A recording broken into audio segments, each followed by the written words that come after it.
En el nombre del Padre, del Hijo y del Espíritu Santo. Amén.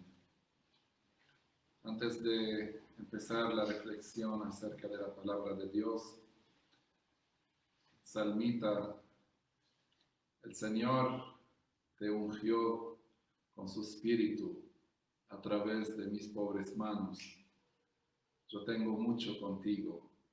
Te felicito por tu cumpleaños y pido al Señor que sean 102 años. También Mirna, la que canta en el coro, te agradecemos por tu dedicación a la iglesia. Que Dios te guarde con tu familia. Hoy la palabra del Señor es muy enriquecedora, como siempre, pero especialmente este texto que nos ayuda a poner, como dicen ustedes, los puntos sobre las íes. En este texto que hemos escuchado, Jesús nos da la clave. Sin mí no pueden hacer nada. Y con Él vamos a ver lo que podemos hacer. El ser humano fue creado por la palabra. Lean el texto, primer capítulo de Juan.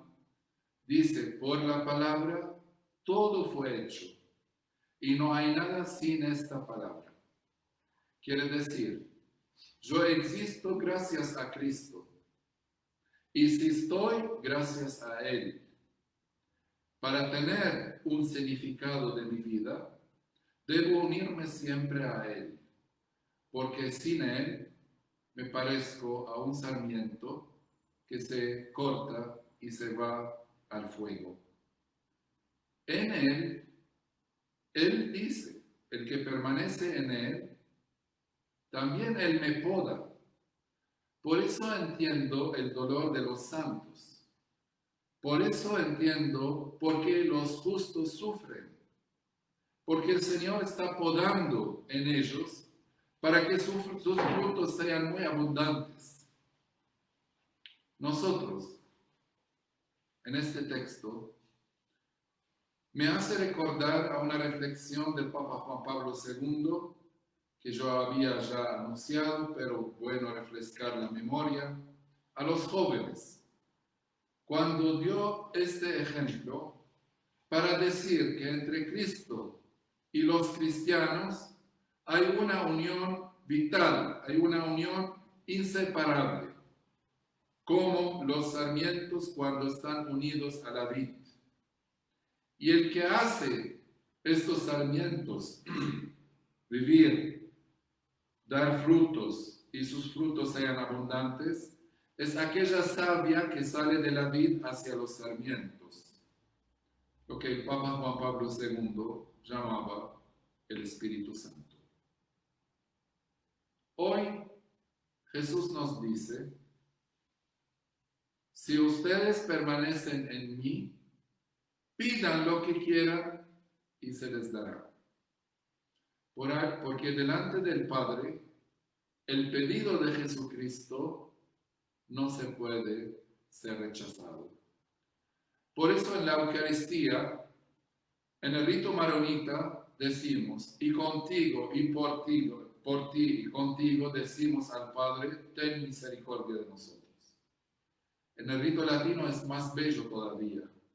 Cuando el sacerdote eleva al Santísimo, dice, en Cristo, por Cristo, en Él, con Él y por Él, a ti Dios Padre. Quiere decir, toda esta Eucaristía que une todo el mundo, que une todos los cristianos, está unida a ti, Jesucristo, y contigo se eleva al Padre.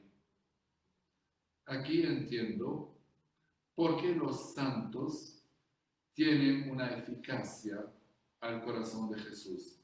No porque son fulano y fulana, más bien porque están más unidos a Cristo. Volveré a este tema más adelante.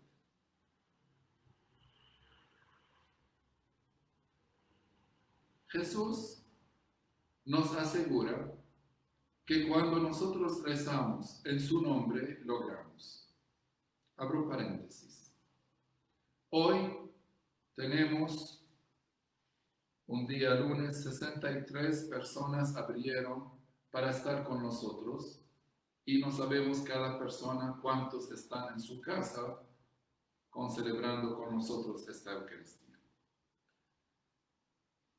Abro la paréntesis para contarles algo que pasó conmigo. No porque ni soy santo ni de este tipo, pero para decirles. Yo era recién ordenado y Jesús había dicho, pidan en mí lo que quieran y yo les doy. Yo acompañaba a un señor enfermo por un accidente. Fue muy mal su situación de salud y el médico no supo que él había agarrado algunas bacterias, le daba un remedio y él necesitaba otro. Y este señor, de peor a peor. Yo era un sacerdote nuevo, tenía apenas 1 año y medio de sacerdocio. Iba a visitarlo y todos los días yo rezaba con él, pero cada día era peor. Yo volvía a la parroquia angustiado, capaz que mi oración no da sentido, no da resultado. Un día me acuerdo de esta frase del Evangelio: pidan en mi nombre. Tomé la decisión de que cada día, después de tomar la comunión en la Eucaristía, antes de cerrar el copón y ponerlo en el sagrario, agarro la tapa y le digo al Señor, fulano, lo pongo en tu corazón, y tapaba el copón y lo ponía en el sagrario, todos los días. Pero un día estaba haciendo esto, recuerdo que Jesús dijo, pidan en mi nombre. Y yo le digo al Padre, hoy no te voy a decir, pongo esto en el corazón, más bien te voy a pedir, en el nombre de Jesucristo, sana a este Señor. Y Dios quiso que antes de dejarme Uruguay, el Señor volvió caminando y después de 3 años yo iba por visitar, no más, por el superior general. Vino un señor, poco más gordo que yo lo conocía, y caminaba un poco así como por un lado a otro. Preguntaba por Padre Freddy, no Freddy porque no se acordaba de mi nombre. Y el Señor me mostró que cuando nosotros pidamos en fe, nuestra oración es escuchada. Eso no es un cuento, ni es alguien que nos contó. Eso pasó con la carne viva.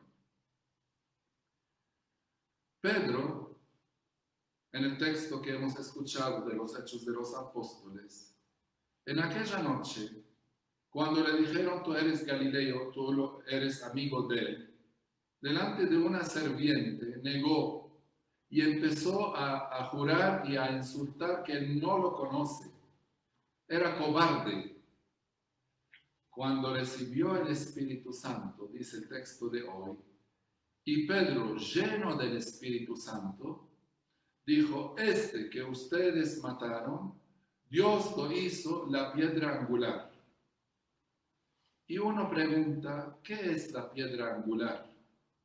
Probablemente que para ustedes es un poco difícil saber qué es la piedra angular, porque algunos piensan que es la piedra, digamos, que se pone al principio de la construcción. No.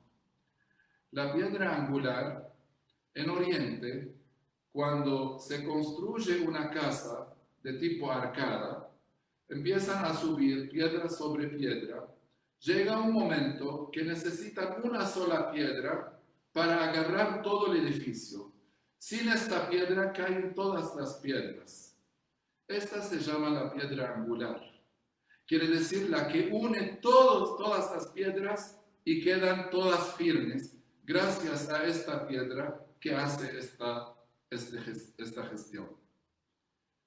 Jesús, que fue rechazado por los arquitectos, que eran los de Abraham, Isaac, Jacob, los que sabían la Biblia, los que esperaban que se realicen las profecías, fue rechazado.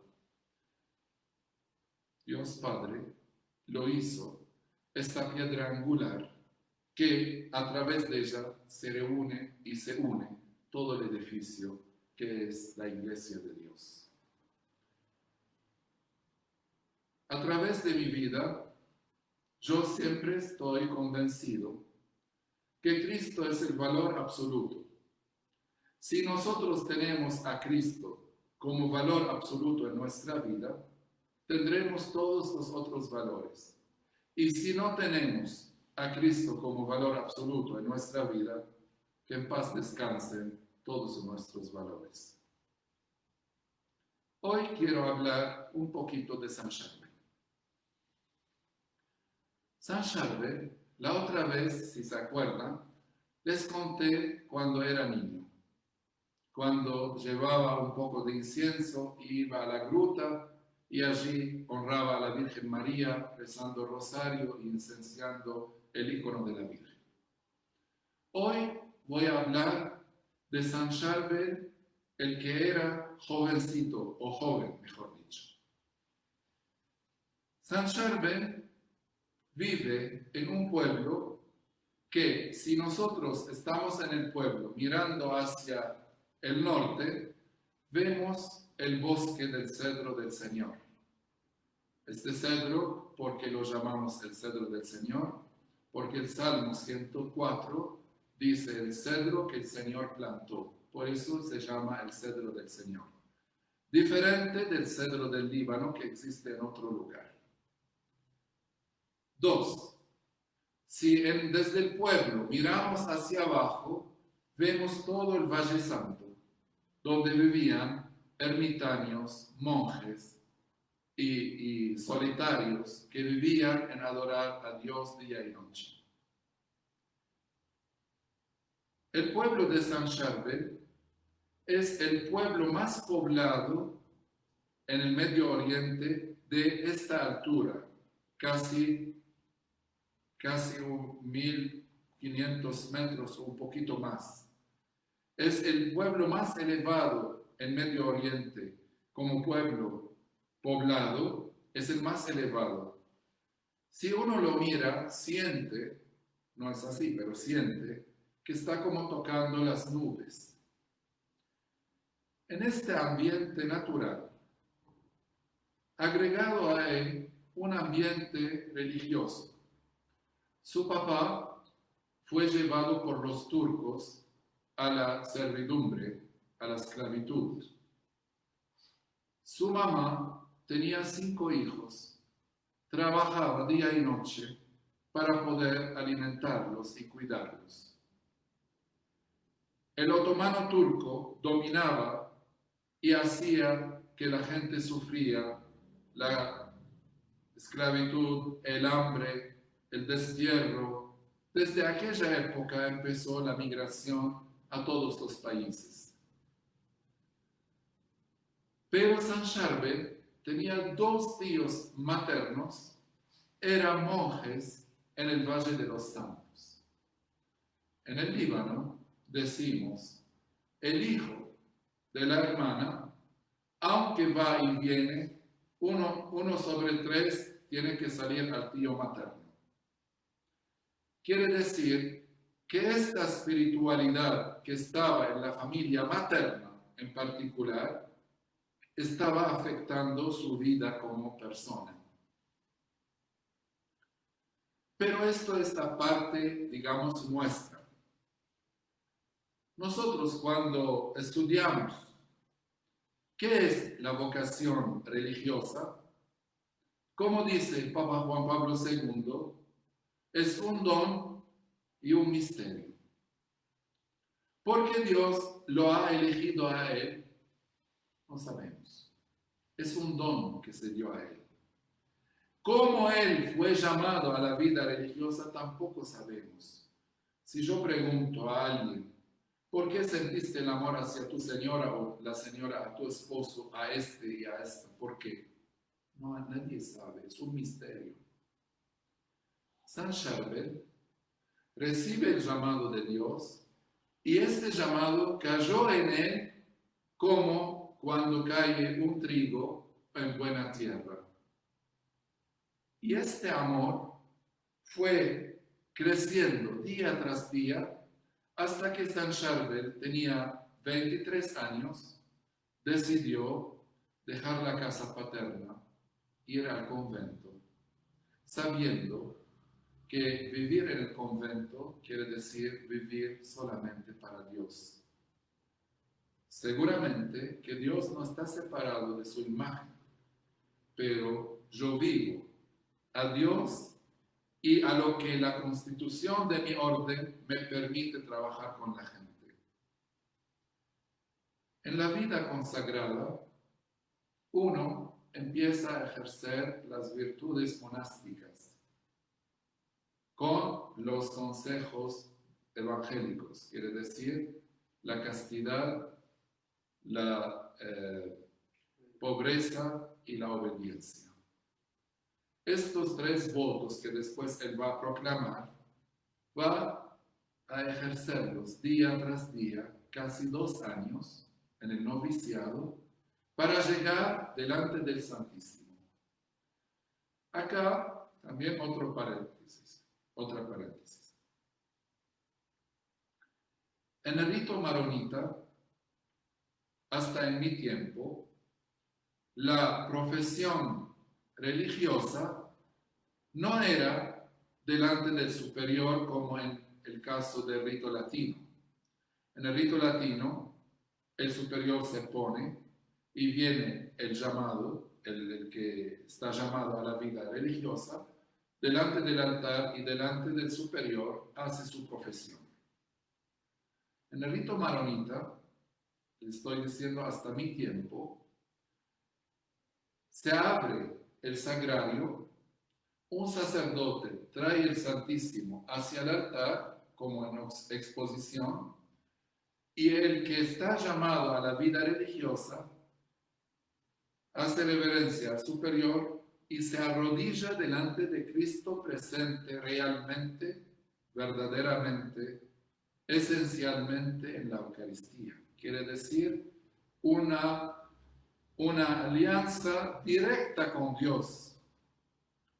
Y lo más bello, que la conversación entre el superior y el que va a hacer su profesión, el superior le dice: hoy los ángeles apuntan en el registro del cielo tu promesa. Quiere decir, esto no es un juego, esto no es una devoción, esto es un compromiso que lo haces hoy y te lleva hasta la tumba, hasta la otra vida. San Charbel, en este momento, ¿quién puede explicar o tratar de entender aquel amor que tenía hacia Cristo Eucaristía? Diciéndole: yo soy totalmente tuyo. Nadie sabe. Es imposible saber lo que había en el corazón de él. Pero un momento. Nosotros, al seguir la vida paso a paso de San Charbel, nos damos cuenta en este momento que tenía en el corazón. San Charbel hace su profesión, vive su vida monástica, vivía como todos los monjes, una vida normal, oración y acción como la vida de todos los monjes y monjas. Pero llega el momento cuando él pasa a la ermita, donde el ermitaño en aquel tiempo era prohibido hablar con mujeres. No podía recibir mujeres, mejor dicho. No podía recibir mujeres. Esta fue la constitución. Su mamá llega del norte. Sí, Líbano es pequeño, pero hablando en aquel tiempo que no había carros, que no había maneras más que o por un burro o caminando. Capaz que llegó después de 2, 3 días caminando y sobre el burrito, llega a ver su hijo. Él, sabiendo que ya no es para sí mismo, sino para quien consagró su vida, le dice, te veo en el cielo. Hijo, vengo de no sé de dónde, casi 2, 3 horas solo para verte, no quiero más nada. Discúlpame, madre, no puedo hacerlo. Te veo en el cielo. En el mundo de hoy, podemos decir de San Charbel, entre comillas, muy cruel.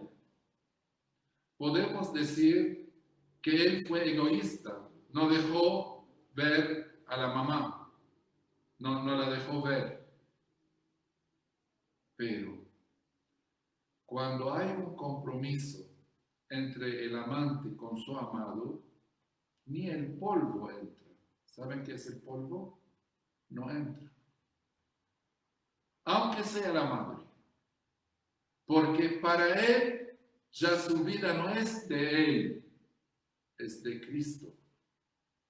Aquí sí entiendo lo que tenía en el corazón cuando se arrodilló delante del Santísimo para decirle, soy tuyo, Señor.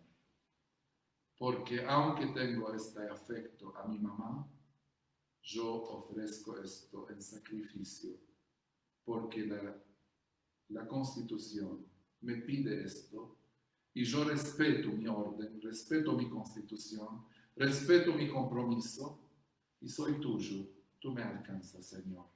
En el cielo me encuentro con todos mis seres queridos. Hoy, queridos, seguramente que muchos de ustedes quieren a San Charbel, porque un día de semana tener 67 personas abrieron el teléfono no es normal. Nosotros generalmente entre 25 y 30 personas. Bueno, por salmo hoy probablemente que un poquito más. Pero ustedes que quieren tanto a San Charbel, no corren atrás del aceite, no corren atrás del milagro, corren atrás de la virtud de San Charbel. Y no acepten estar en la puerta de su vida. Yo les ruego, hagan una profundización, conózcanlo más, porque el que se enamora en San Charbel no puede quedar sin enamorarse en Dios, porque Dios habita en San Charbel. Y el día que tú entras verdaderamente a la vida de San Charbel, no te vas a encontrar con San Charbel, te vas a encontrar con Dios que habita en San Charbel. Les ruego, no acepten estar a la puerta de la vida del santo.